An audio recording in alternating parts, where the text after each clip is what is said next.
Flagstaff is Pluto's hometown, and it plays a crucial part in their new exhibit as the New Horizons probe continues to send fascinating photos of the Dwarf Planet.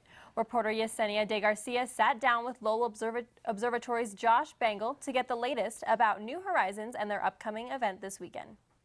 I'm Yesenia De Garcia. We're here in studio today with Josh Bangle from Lowell Observatory.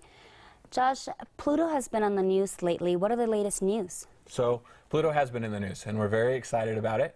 Discovered it back in 1930, and it still is a big part of us today. And with this New Horizons mission that launched 9.5 years ago, that arrived at Pluto in July, we had a big party for it.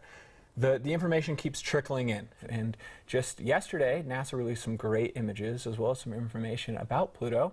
And one of the really cool things that really kind of stuck out was they're calling the sky blue, which is really cool to think about, because when we're here on Earth, we go outside, we see a blue sky. Well, on Pluto, could you do the same thing? If you could stand on Pluto, would you look up and see a blue sky? So it really gets your imagination going. It turns out the chemical and the molecules that are in the atmosphere on Pluto, or in the sky on Pluto, would be a little bit different than here on Earth. So it's kind of tricky to say exactly, but it really gets your your imagination going about what's out there in space.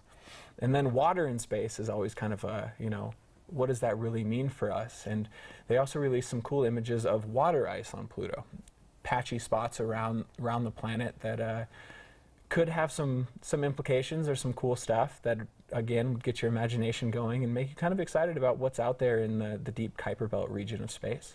That sounds great.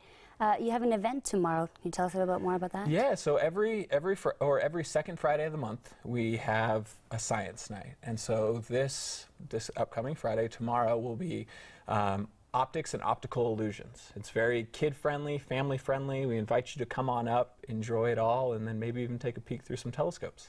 Great. Well, thank you for joining us, Josh. Back to you guys at the desk.